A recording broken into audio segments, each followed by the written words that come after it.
Let me tell you about another story that is all around the internet. It is bizarre. A report apparently prepared for Prime Minister Putin by Russia's Foreign Intelligence Service, circulating in the Kremlin, states that the German Chancellor, Angela Merkel, has now become the latest in a growing line of Western leaders to make a surprise visit to Afghanistan this month, following visits by President Barack Obama, British Prime Minister David Cameron, French President Nicolas Sarkozy. Only Sarkozy's trip was concealed, as he was already in India on a state visit when he was rushed, apparently, by U.S. military aircraft to the Afghan war zone. Why the sudden rush of these powerful leaders of the Western world to Afghanistan? This report continues. Directly view the discovery by the U.S. military scientists of what is described as a Vimana, entrapped in a time well, that has already caused the disappearance of at least 8 American soldiers trying to remove it from the cave that it has been hidden in for the past 5,000 years. A Vimana is an ancient flying machine. Sanskrit depicts it with different pictures. It's truly an amazing story. But could it be one of those internet myths? Well, up next, Stephen Quayle joins us. We'll talk with him about that on Coast to Coast AM.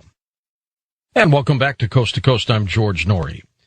A Vimana is a mythical flying machine described in the ancient mythology of India. References to these flying machines are very commonplace in ancient Indian texts, even describing their use in warfare, as well as being able to fly within Earth's atmosphere. Vimanas were also said to be able to travel into space and travel submerged underwater as well. There is a very strange story that is out there on the internet that talks about a Vimana being discovered in Afghanistan, in a cave, in a hole. I thought we'd bring Stephen Quayle in here. Michael Kremos talked about these cases before, too. Stephen, welcome back. How are you? Good, George. Thank you. What a timely story this is to break, because the world's leaders are getting ready to make the grand announcement. The grand announcement will be that obviously we're not alone, we're being visited. But the Vimanas are even a more compelling story, because even going back to the time of Babylon and the Chaldean Empire, they stated, let me just give a statement, we'll go from there. The privilege of operating a flying machine is great. The knowledge of flight is among the most ancient of our inheritance, a gift from those from upon high. We received it from them as a means of saving many lives. Now, what's fascinating is whether you're reading it in Sanskrit, whether you're reading it in cuneiform, whether you're reading it in, talking about it, there are thousands of pages, not only on the fact that Vimanas exist, but how their propulsion system works, where they get their raw materials, and they describe in great detail, George, things that make the Pentagon absolutely salivate with the sheer glee of a new ancient weapon system. I was telling Tom Danheiser before we went on the air, I said, in order to understand the future, it's imperative to have a firm grasp of the past. And what's happening is all the world's leaders, all the world's ambassadors, they're all being, if you will, inoculated, and I'm using that word, into the knowledge that's been controlled by so few for so many years for the purpose of spinning it to enable them to complete their control over the planet. So Vimanas and the flying machines that the Babylonians, the Mesopotamians, and all others have written about, and the weapon systems associated with Gurkha talking about in the ancient Vedic texts, talking about the power of 10,000 suns, the vitrified cities, meaning cities turned to glass, radioactive skeletons. All this stuff is so old, and it all has a common theme that a if you will, supernatural group of beings, entities, came to Earth and gave this technology, and the privileged always flew around. Even Chinese emperors had flying ships in their ancient history. I'm talking 4,000 years ago. This is a strange story, Stephen, in that it falls right on the heels of Secretary of State Hillary Clinton calling every ambassador back to D.C. for a very confidential meeting, which I've never heard of before. It's very strange. Well, there are claims it's happened before. I can tell you this, based on what I understand, it has never happened before. The scuttlebutt behind all of the different people who are talking out of school, that are being threatened with their lives for talking out of school, is that they're being pretty much primed, if you will, and clued in, because they expect, U.S. government expects a mass backlash against the control of the information on flying saucers, aliens, ancient technology, and all that. So basically, you have to call the boys and girls home to give them a pep talk and a prep talk to prepare them to deal with the world leaders, because this is going to be a quantum shift in thinking. We're talking about an event now, and multiple events and multiple findings. And George, what they're admitting to is nothing compared to what they've had for 50, 60, 70 years. Stargates, as you know, the word time well is used in that article. And what you're also seeing behind the scenes, and the Coast family needs to hear this, and listeners, is that there is a war going on. The Chinese and the Russians and the U.S. and everybody else is vying for the ancient technology. So there's, if you will, a global hunt on for any form of the ancient technology. And there has been a group of people that, thank God, have been trying to keep the bad guys from getting this. But I'm telling you, we see on YouTube, we see actual spaceships firing laser beams at each other. We see masses moving into our solar system. We're seeing the effects on Saturn and Jupiter of, when I say electrifying, we're seeing electrical discharges on the planets and the gases. And so we're getting ready to behold some of the most amazing sights, and literally the Norway Spiral and all the things associated with CERN. CERN is a Stargate, and it's interesting that when you're dealing with CERN, the most sophisticated technology yet openly admitted to, and there's stuff that's way beyond that. But the point is, they use the god Shiva for their emblem, if you will. And the emblem of Shiva is, what Oppenheimer, one of the inventors of the atom bomb, said he had become the destroyer of worlds. So now we're reading about Vimanas, we're reading about ambassadors being called home, we're being told that all this stuff is going on behind the scenes, and it's right in front of us. And there's a great word. It's called discernment. That's right. Discernment means to be able to tell, to see beyond, to go and probe the real reasons. And I think that the real story is yet to come. This is just the tip of the iceberg.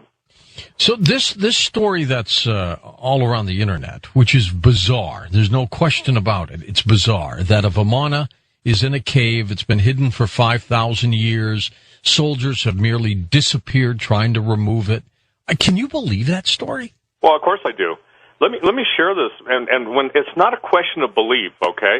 It's a question of do we get anywhere near the truth of what really has been found? Obviously, the Philadelphia experiment. Have you ever had Al Bielek on your show? Oh, many times. Many times. Okay. Boy, he's getting up there in age, too, now. Right, and I mean, the people, and before Phil Schneider was murdered, okay, and talking about the deep underground military bases, bunkers, and stuff that he worked on, and the alien wars, everything.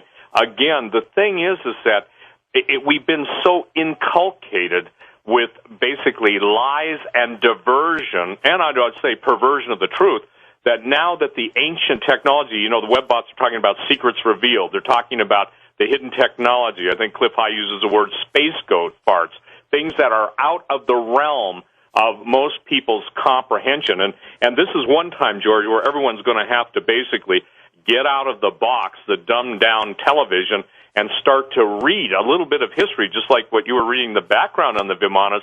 It's so astonishing that India has its brightest scientists recreating many of the actual compounds that are used. I mean, they're talking about graphite rods. They're talking about mercury. And what's fascinating, they're talking about cold fusion. That's why you're seeing platinum and palladium absolutely exploding in price. They're two of the rarest precious metals out there, but it's because they're used in this. So we're talking about red mercury. Remember years ago, you and I did a show on red mercury. That's right. Now, though they don't disclose where this cave is in Afghanistan, I'm beginning to wonder if it's pretty darn close to the military man you had on our show years ago who found that giant.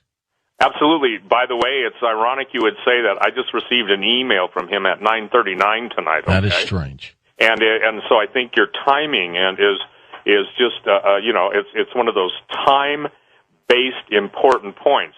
The thing that's interesting is that when you find this type of technology, you also find giants. I broke the story from Iran, and I want to share this. The Iranians are basically not backing down. They're going to bring out some of the most astonishing skeletal finds. You know, the number one question I get on giants, and you cannot separate the technology from the giants. And as the Babylonian text says, that they were given the ability to fly in these machines from those who came from heaven, came to earth, or from heaven. In other words, the fallen angels, the gods of the Sumerians, as the Pentagon refers to them. There is some inscriptions in this cave where this Vimana is supposed to be that claims that the rightful owner was a prophet called Zoroaster. He was Persian at the time. That's bizarre because he was real. Well, and there's a whole religion, Zoroastrianism. I mean, for the record, Persia did not, embrace Islam until, not too long ago, maybe 1,000 years or so. But Zoroaster was very interesting because they worship the god Mithra, and it was Mithraism, Mithraism. And Zoroaster was basically a very, very knowledgeable guy. I believe he was most likely a hybrid, fallen angel, earth woman, because the knowledge that these guys possessed is like the priesthood. It's kind of like the Illuminati bloodlines. They absolutely claim divinity to the fallen angels and base their control of the information and the true artifacts of history and the true technology. It's just like Michael Cremo, Forbidden Archaeology. Not probably, if people would realize how much evidence, and Forbidden Archaeology is probably one of the best books in the world out there for detailing case. I believe Michael did a beautiful and brilliant job. David Childers, you've had Hatcher Childress on your show. He's written an amazing book on the ancient technology and the anti-gravitational propulsion systems of this stuff. And we can talk about the Temple of Saqqara, actually the Pyramid of Saqqara, and you can go in and you've seen them, George. They have pictures of fighter planes. They have pictures of, they look like Star Wars speeders or speedsters, whatever they call those things. The thing is that the technology of the ancients so far surpassed what we're led to believe down what I call the primrose path of perdition and denial. And this is it. Who controls the true flow of information controls the population. And now we're seeing a return, in my opinion, to the very same political base that the Nazis had. And the Nazis sent out what were called the Ahnenerbe. And the Ahnenerbe went all through the world looking for religious artifacts, for the supernatural artifacts. And Hitler was obsessed with India and Tibet.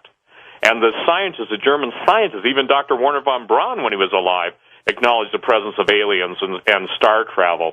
The former head of Skunk Works said if the American people ever found out how that we've already been beyond the stars, that they'd basically string us up. Well, people don't get it, that guy just didn't get drunk at some going-away party. These are men who are in the deepest realms of the world of black physics and of, if you will, forbidden knowledge and forbidden to the public, but well known to them. So they're getting ready to spring something. The ambassadors of the world are being prepped. Everything is going to change dramatically, and this is a huge story. This has legs. Now, the source of that, the article you were reading, was from a Russian disinformation service, but remember, even in disinformation, you can pick up nuggets of truth. True. That's right. And so the nuggets of truth, what you've got to do is put nuggets of truth into a historic context. And if anything, I want people to start to learn to do their homework. And if they'll do their homework, by the way, my new book, I told Tom, is coming.